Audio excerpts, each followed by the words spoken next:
ये मेरे चैनल पे दी मोस्ट आस्क्ड क्वेश्चन है। कुछ साल पहले ना मैंने भी अपने आर्टिफिशियल ज्वेलरी का बिजनेस इसी तरह शुरू किया। I somehow manage to do it and अगर मैं कर सकती हूँ तो आप डेफिनेटली कर सकते हो। Hello everyone, welcome back to my YouTube channel. मेरा नाम है Aishwarya. Those who are new, hi, मैं हूँ एक स्मॉल ज्वेलरी बिजनेस ओनर और मैं यहाँ बात करती हूँ कि कैसे आप भी अपना ई कॉमर्स बिजनेस शुरू कर सकते हैं। तो चलो बिना किसी देरी के let's get into the video. तो सबसे पहला स्टेप जो मैंने लिया था, I took a pen and paper and I wrote कि मुझे एग्जैक्टली किस निश में अपना बिजनेस शुरू करना है।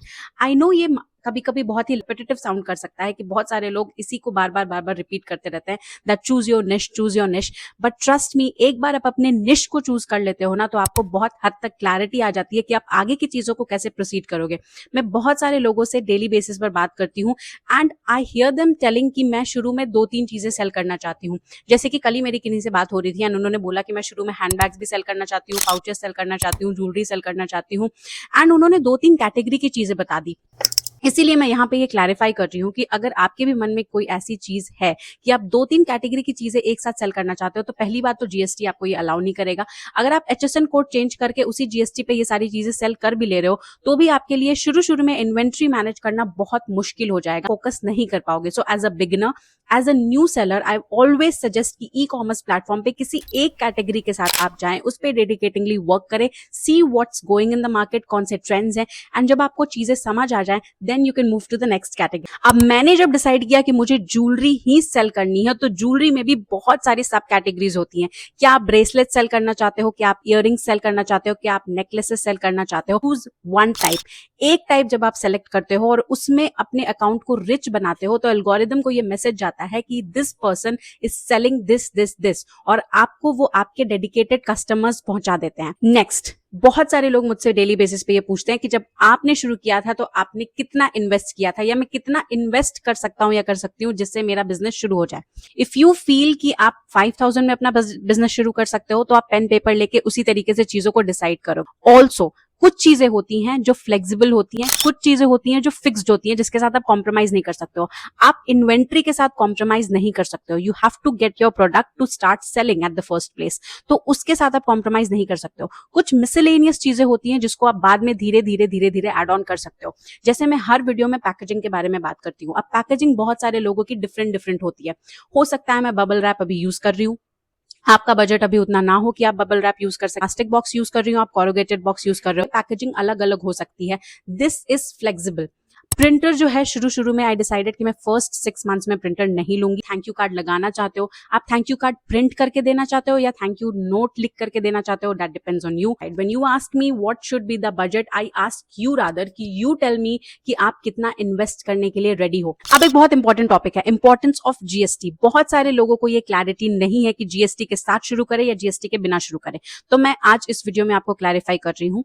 मैं शुरू से ही बहुत क्लियर थी that I will start my business with a proper GST, क्योंकि मुझे प्रॉपर टैक्स को फाइल करना था and I was very sure कि मैं इस चीज को कंटिन्यू करूंगी। So I took that leap of faith और मैंने अपना जीएसटी बनवाया, मैंने अपना बिजनेस रजिस्टर करवाया। बिकॉज बहुत सारी चीजों में ये आपको हेल्प करता है। जब आप एक नॉन जीएसटी अकाउंट शुरू करते हो ना तो ना ही आपको एडवर्टाइजमेंट का ऑप्शन मिलता है, ना आप इन्फ्लुएंसर मार्केटिंग में इन्वॉल्व हो सकते हो, ना आप बड़े लेवल पे चीजों को कर सकते हो। अमेजॉन तो आपको क्लियरली ये ऑप्शन भी नहीं देता कि आप नॉन जीएसटी अकाउंट करो। एक करंट अकाउंट और एक जीएसटी तो आपके बिजनेस शुरू होने के लिए मैंडेटरी होनी चाहिए, because you are starting a brand और उसको हाई लेवल, बड़े लेवल पे लेकर के जाना है।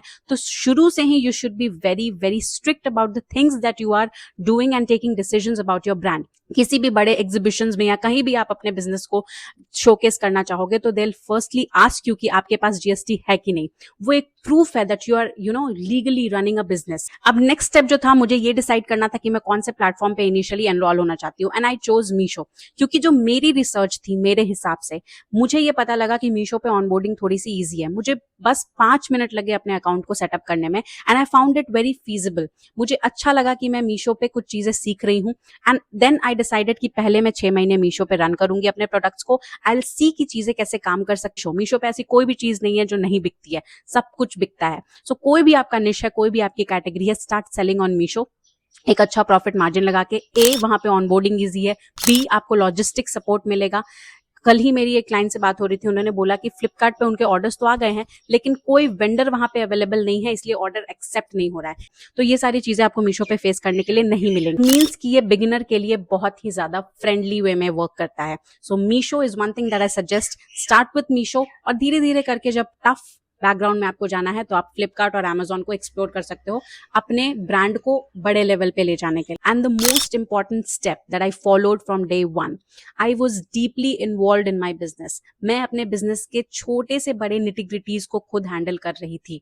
I was not dependent on anybody. Of course अगर आपके पास हेल्प है आप help low, but don't be dependent on anybody. मैं हर एक पैकेट को खुद से चेक करती हूँ कि वो अच्छे से पैक हुआ है कि नहीं।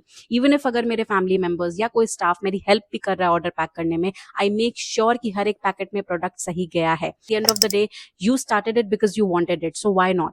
तो आपको इन सब चीजों में इन्वॉल्व रहना पड़ेगा, आपको कस्टमर के मैसेजेस का रिप्लाई देना पड़ेगा, रिव्यूज को चेक करते रहना पड़ेगा कि क्या ऐसी गलतियां हैं जो आपके साइड से हो रही हैं जिसको आप सुधार सकते हो, क्या क्वालिटी में कोई इशू है, क्या कस्टमर को टाइम से डिलीवरी नहीं हो रही है। You have to keep an eye on this. आपको इसका एक डेटाबेस बनाना पड़ेगा, इन सारी चीजों को हैंडल करना पड़ेगा, रिप्लाई देना पड़ेगा, ऑर्डर सही से डिस्पैच हो रहा है 24 आवर्स में या नहीं, या बहुत लेट हो जा रहा है उसको जाने में, क्या मेरे पास प्रॉपर स्टॉक रह पा रहा है या नहीं, या मुझे स्टॉक के लिए और मेहनत करनी पड़ेगी। इन सारी चीजों में जब आप खुद से इन्वॉल्व रहते हो ना तो आप बहुत सारी चीजों से बच जाते हो। आपको आइडिया लग जाता है कि क्या क्या चीजें हैं जो मैं अपने बिजनेस के लिए संभाल सकती हूँ। फोटोग्राफी के लिए भी मुझे बहुत सारे लोग पूछते रहते हैं कि कौन सा लाइट आप यूज करते हो, क्या करते हो क्या करते हो।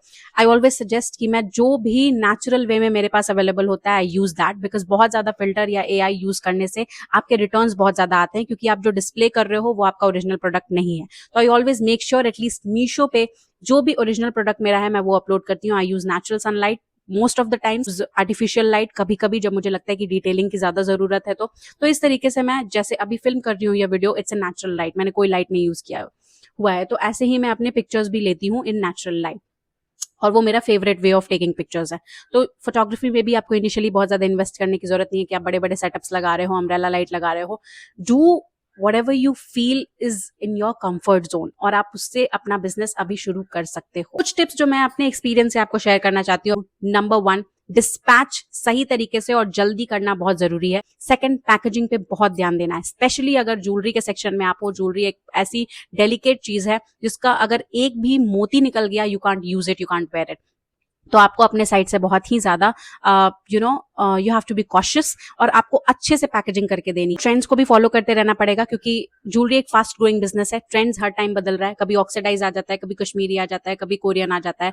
तो थोड़े से ट्रेंड्स को आपको फॉलो करके थोड़ा थोड़ा ट्रेंड्स अपने बिजनेस में इंक्लूड करते रहना है। लास्टली जो मैंने अपनी जर्नी से सीखा है, पेशेंस इज द की। बहुत सारे अप्स आएंगे, बहुत सारे डाउन्स भी आएंगे, बहुत सारे ऐसे पूरे 12 मंथ्स का जो साल होता है उसमें बहुत सारे मंथ्स ऐसे होते हैं जिसमें आपके ऑर्डर्स बहुत ही डाउन रहते हैं। उस टाइम आपको समझ नहीं आता आपके अकाउंट के साथ क्या हो रहा है। जो मर्जी आप ऐड लगा लो बट ऑर्डर्स नहीं आते हैं। सो पूरे साल में कुछ ऐसा सीजन होता है जहां पे आपको ऑर्डर्स नहीं आते हैं। At that time you have to be patient. समझना है कि अभी ऑर्डर्स नहीं आ रहे हैं क्योंकि अभी सीजन नहीं है और उसके लिए आपको पहले से ही रेडी रहना पड़ेगा।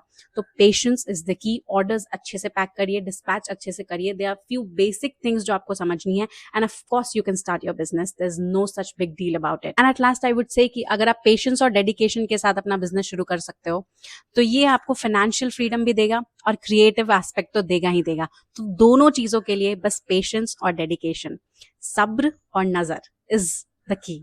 तो इसी के साथ करते हैं वीडियो को एंड। आई होप आपको ये वीडियो इन्फॉर्मेटिव लगी हो, कुछ बातें आपने सीखी हो। मैंने अपनी जर्नी की कुछ चीजें आपसे शेयर की, हालांकि बहुत कुछ है शेयर करने के लिए, पर मैं आगे की वीडियोस में भी शेयर करते रहूंगी। And of course you can drop all your queries in the comment section. And till then, bye bye.